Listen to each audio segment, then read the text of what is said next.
The maddest genius of comedy is back on the big screen, back on the road with Web of Self-Destruction Tour, and back here on The View. Please welcome one of my oldest friends and one of the greatest in the world, Robin Williams.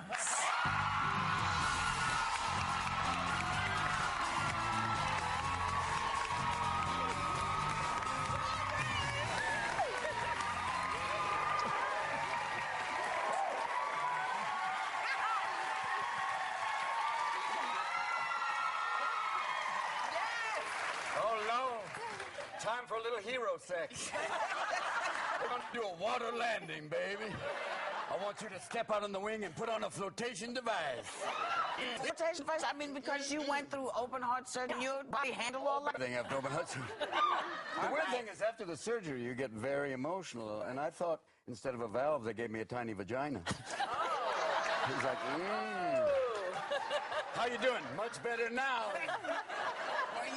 Were you It's a male fantasy. It's a tiny vagina. Yeah, what are you doing? Big one? Welcome now, part 2. I'm going in. We're going in.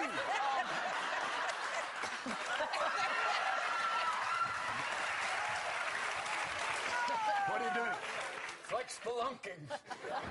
So you're feeling good. You're on the road. The show is great. I saw it last night. I'm glad you came last night. It was Town Hall, which was nice because I've been playing all these huge, I mean, sometimes arenas, sometimes Indian casinos, which is hard. You meet guys from the tribe going, what's your name? Johnny Sits with a full house. But it's been pretty crazy. It's nice to be back out. You were 80 days in to the tour, right? Yeah, after the surgery, there was like about, I think there was a couple of months before the surgery, then I took 3 months off after the surgery, and then, you know, went back out again. But it's been great. What was the best part of the surgery? The aftermath. Amazing. I want to thank my anesthesiologist, but I can't remember his name. It's just, you're like this, like, hey, how are you, man? I had the surgery in Cleveland because the Cleveland Clinic is amazing. Right. And I woke up from the surgery and I go, where am I? And he went, Cleveland. Why? But it was amazing because it works so much better now. But don't you think the stress of the road might have contributed to the heart? No, I think it was congenital. I think it was congenital. I know that's a big word now. That's too bad. People go, what do you go? Don't go there. But it was, I think it was just something that just blew out. It was like, I had a blown valve, which makes me sound like a Chevrolet. You know? Yeah. You got a blown valve, Rabble. And they started offering me choices like porcine, you know, a pig valve, which would be cool because then you're already inoculated for swine flu. But then you can also find truffles, which is fun. But it's been interesting, and I have a cow valve, which is nice. Oh, really? Yeah. How did you take the time to recover, though? Because you seem like you have so much energy. How did you even get to settle? I mean, you have to settle. It's literally, it's not a question like, get up! No. Okay. Yeah, you can't be running around, especially if you're on the wires. They have these little, you know, like, defibrillator wires that hang out. So you're like, okay, you be running around? Not today. Not today. You literally are walking around the hall like an old Jew, like, nice to be here. Hello. Okay, let's go back to the room now. There'll be no hero sex today. Robin, this has been... The last 3 years you have made it through. It's been a rough road for you because you had to... Interesting, yeah. I mean, I went to rehab. I actually went to rehab in wine country just to keep my options open. Yeah. How did you come through all of this? You're so positive. I mean, how did you come through? You had surgery, then, you know, you checked into rehab, and yet you still smile. I think because it's just great to be alive. You know, I'm so grateful for everything. You really are. I mean, I am, because of the surgery and you're coming out of rehab, you just realize that life is a gift. And if you don't come through it that way, it's like, what are you doing it for? How's the funny? Because is it easier to do it straight now? Much, because when you're loaded, it's kind of like, what did I say? Yeah. It's much more interesting because you take responsibility for it. It's like because sometimes the other way, you're just kind of doing it and you don't get the feedback. But now you have to kind of take its consequences, and you realize that. I mean, Were you afraid of bombing? Is that what caused you to start doing drugs? No, I was drinking. Drinking? No, drinking. No, I was actually in Alaska, and I started. I got a little. Oh, that makes sense. Then it makes. Yeah, what are you doing? It's not the end of the world, but you can see it from here. Good one. Robin, let's But the first time I had a drink, it was a little bottle of Jack Daniels about this big, a bottle that couldn't even get a midget loaded. Yeah. And I thought, that'll be fine. And, you know, I had one bottle going, I'm okay. And a week later, it was like, you know, that's just tip of the iceberg. Let's do this. When did you, I just want to say, when did you know I've got to stop?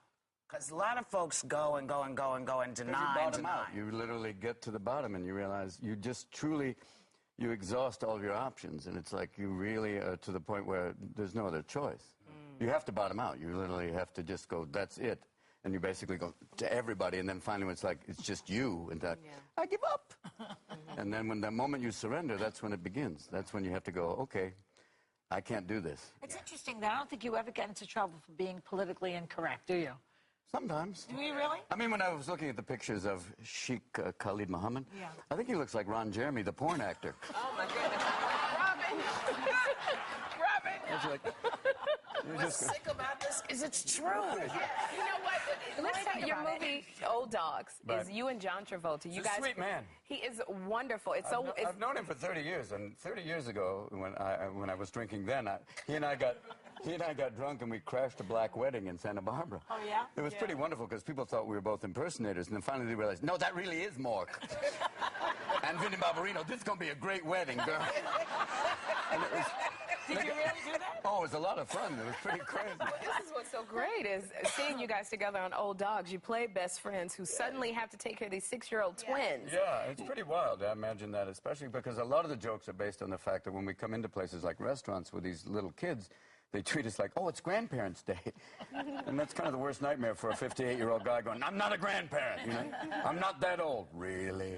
Well, in this clip that we have, you accidentally mix up John's medication. We both, because at a certain age, pretty much men my age and now, you end up being on all sorts of different medications with horrible side effects like rectal ventriloquism. Yeah, I hate that. How you doing? Not bad. Well, with that, let's show a clip of the medication that got mixed up with the kids. Let's show this clip.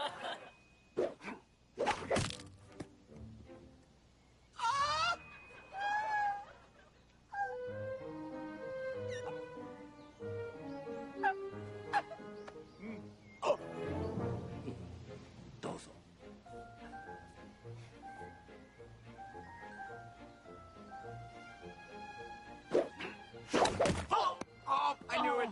Oh, gosh. Breathe. Just breathe through it. Walk it off. Walk it off. We're good. We're good. Just passes and then, I mean, it comes back.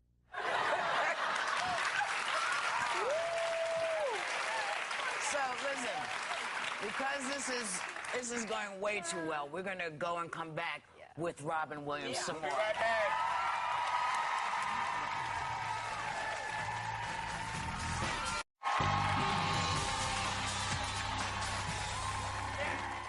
Did you do this? Oh, yeah. Did you bring them in? Definitely. Why? You described this house as being a dangerous place for kids, so best childproofers there are.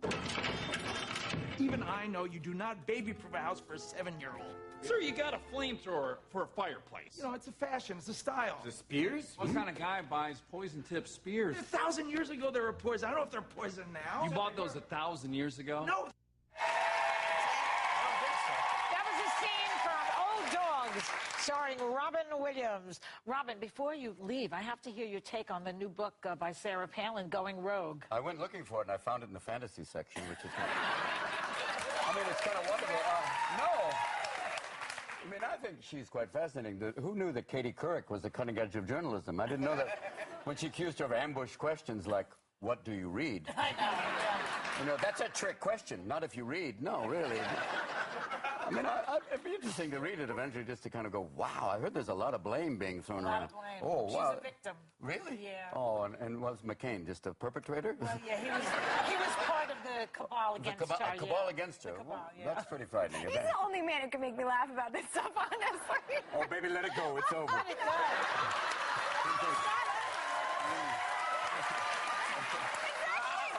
I think only because of you I can now. I know, but it Feels is that way, kinda then you good, have to Robin. kind of laugh at it. But don't you miss George Bush for material? Well, I you mean, know, the those great are thing is fun. now George is out giving motivational I speeches, know. which is kind of like having Lindsay Lohan as a guidance counselor. It's like, and And I love the fact they're going to open the George W. Bush Library. Yes. Which to me is like the Colonel Sanders Culinary Academy. And they're saying they're going to make it interactive, which I think is code for not so many books.